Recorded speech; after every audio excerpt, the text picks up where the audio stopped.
John is a professor of mathematics at the University of Oxford and fellow in mathematics and philosophy of science at Green Templeton College. He is known for his debates with Richard Dawkins and Christopher Hitchens, the late Christopher Hitchens, and others on the issue of God and atheism. His new book is called Gunning for God: Why the New Atheists Are Missing the Target. And John, this is Tim with Ed. We thank you for being with us today. It's my pleasure. Nice to meet you. Where are you today? I'm in Oxford, in my home, just north of Oxford. England, right? Yes, that's right. Yes, not Oxford, Mississippi then, right? So no. In Oxford, England. I'm just curious. I told Ed at the top of the last hour, that your profession, that is of a mathematics professor, was one occupation I had no shot in life to ever achieve, because once you got beyond adding, subtracting, multiplying, and dividing, which I did at a high level, then I was, after that, man, you start talking about plugging in X, what Y means. Yeah. I get lost. But what all subjects do you teach there at Oxford? Well, most of my academic life has been spent in an area of algebra. So it is X's and Y's, and it's been in a branch of algebra that is used, for example, to describe symmetry. It's Gotcha. called group theory. Now, are you how would you describe yourself religiously? I'm a Christian. I'm a convinced Christian, and I'm also a scientist, and I don't see any conflict between true science and true faith in God. How did you come to know the Lord as your Savior? Well, my parents were remarkable people. I come from Northern Ireland, as anyone will recognize from my accent who knows that country. And Northern Ireland, of course, has a bad reputation as being a hotbed of sectarianism. And I was very fortunate to have parents who were Christian without being sectarian, and secondly, who allowed me to think. So I grew up in a home where Christianity was vibrant, intellectually very satisfying, and I was taught to ask questions and search for answers. So I never had any sense that Christianity closed down on issues, but rather opened them up. And I saw that example in my parents, and of course I read a great deal in those days, and I came to see that the more I exposed myself to the arguments of the opposition of atheism and agnosticism and so on, the more I felt that the Christian faith has real answers to the big problems of life. John, I just want to say just at the outset, before I ask my first question, that one of my favorite movies of all time is the John Wayne movie, The Quiet Man. Have you ever seen it?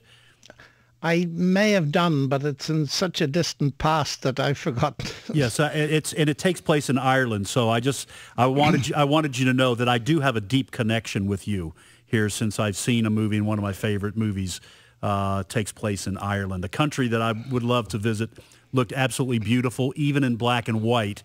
That is no small accomplishment. You mentioned, I'm just kidding around. I hope that came across. It did, absolutely clearly. It did, but just wasn't funny. I understand. I get that a lot. I was going to give you a polite laugh, but I didn't know whether you were serious or not. That's right. I was hoping his connection with Ireland came through reading the works of C.S. Lewis. Actually, I was a big fan of C.S. Lewis, like every other evangelical Christian. So, but you mentioned you grew up in a home where you were encouraged to ask questions. And that's correct. So let me just ask you this. I think I probably know the answer, but is that it would be a better way for Christians to raise their children than just to simply say, this is what Christianity believes, you believe it too, or you're going to hell. I mean, it seems like it opens up the mind in a way that benefits Christianity, but some parents might not see it that way. Well, many of my contemporaries in Northern Ireland at that time were taught by parents who were closed-minded and just told them, this is what you've got to think, and that's it. And of course, the moment they got out of parental influence, they lost any faith they had. And I think the important thing is to listen to our children's questions very carefully and if we don't know the answers, find the answers so that they see that we also have questions. And the basic thing that's so important is that they learn to think in the context of Christianity so that they never get the impression that Christianity is anti-thought, is anti-intellectual. That has been very damaging to the reputation of the gospel. And that is one of the main arguments that many atheists use. And I think it seems like a lot of Christians are almost embarrassed by that accusation because maybe they believe it. But it seems to me it only makes God bigger in the mind of a child if you say, I'm your father or I'm your mother. I don't have all the answers. So asking questions of this big God that we serve is a good thing. It seems like that would just make God even bigger. Well, that's absolutely right. I mean, after all, it's easy to forget the first commandment, love the Lord your God with your mind. That the Bible is for the mind, not against it. So you stated just a few moments ago that God and faith are not enemies of reason and science. So how would you, and I have watched on YouTube, I've watched some of your debates in the past, and you're very, very good. How would you make that argument to an atheist? Well, first of all, I would point out that faith is not simply a religious idea. Faith simply means trust, and it's used in science as well. That's the first point I would make. And secondly, if I look back to the rise of science in the 16th and 17th centuries, the very interesting thing is that it happened in Western Europe in a Christian atmosphere. And there's a deep connection. C.S. Lewis put it brilliantly when he said men became scientific because they expected law in nature, and they expected law in nature because they believed in a lawgiver. And therefore my first point, if I might put it quite strongly, is this, that I'm not remotely embarrassed to be both a scientist and a Christian because arguably Christianity gave me my subject. Kepler, Galileo, Newton, Babbage, Clerk Maxwell, and all these people didn't see believing in God as hindering their science. They saw it as the motor that drove their science, which leads us to the ironic situation today where leading scientists like Stephen Hawking say we've got to choose between science and God. And I think that's a false choice, and it results from two confusions. One, a confusion about God, and secondly, a confusion about science. You know, John, this is Tim, by the way, Tim with Ed. Our guest is John Lennox. He's joining us from Oxford, just north of Oxford, England. His book is called Gunning for God, Why the New Atheists Are Missing the Target. What was it going to say?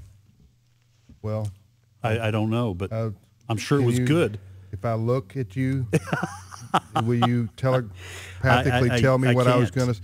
Anyway, I know what I was going to say.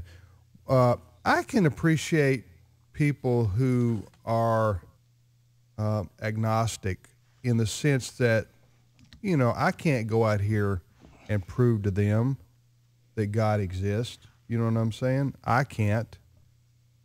So I can appreciate somebody who would say, you know, I don't know. You know, I could see how God would exist, look at all around us, but I can't. But I don't know. I'm still searching. Yeah. You know, well, that's perfectly reasonable. Yeah. I think the atheist says, nope, not even going to consider it. There is no God. I don't care. Deal with it. I don't care what you show me, you know, in nature or the human body or the systematic way the world works, things like that. That doesn't matter. I'm going to close my eyes, you know, plug in my ears. I'm not even going to talk to you about it because it's irrational, because you can't prove it. Anyway, go ahead. Well, what I would say to that is we're all agnostic about many things. I don't know everything, and nor do you. So it's good for us to admit agnosticism. The trouble is, many people understand agnosticism as saying, I don't know and you cannot know. And that is, of course, incorrect. If they don't know, how do they know that we can't know? That's illogical. But the second point is that proof, you used the word proof, and the difficulty with that word is it has two distinct meanings. There's the meaning that applies only in my field of pure mathematics, where You can prove something rigorously, assuming certain axioms. You build up a system of logic and you have your proof. You only get that in pure mathematics. You don't get it anywhere else. Everywhere else you can talk about indicators, pointers, evidence. And I think this is very important because at that level, evidence can be very powerful. I can't prove mathematically to anyone that my wife loves me, but I'd stake my life on it. In other words, I believe the evidence is very strong. And it's similar. We got to remember that God is not a theory merely. God is a person. And so I believe that the Christian faith is evidence-based. We trust for a reason. Now, you mentioned atheists. Well, there are different kinds of atheists. Some of them are very closed-minded. And I have debated several of those, but others are more open, and they feel at the moment they don't see any evidence that God exists, but they're prepared to consider it. They're the more reasonable people, and I'm glad to say I know quite a few of those as well.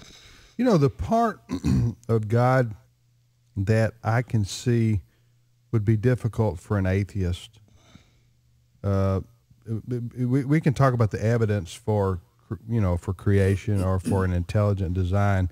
I think that's overwhelmingly obvious, but I guess some people choose to dismiss it. But here's what's probably the number one stumbling block for a, quote, open-minded atheist would be this. You're telling me, you Christians, that a supreme being exists who has all authority and is supernatural, all-knowing, and there are people starving in Africa and he doesn't do squat to help them?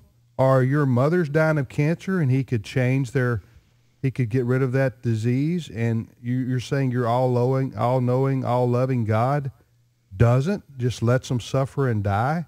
What kind of Christian God is that? You see what I'm saying? I can see how that would be a stumbling block for an atheist. It's the number one stumbling block. And if we're honest, it's the hardest question that any of us face, whether we're atheists or Christians. I don't have an answer for it. Yeah. And I think that therefore we have to treat it very sensitively.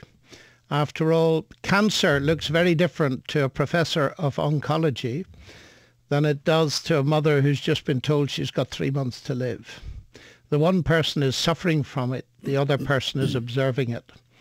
And so I approach this on different levels. I feel it's very important. I've just been over in your country at 5 different major universities, and 3 of them invited me to debate this with atheists or agnostics. So important is that topic.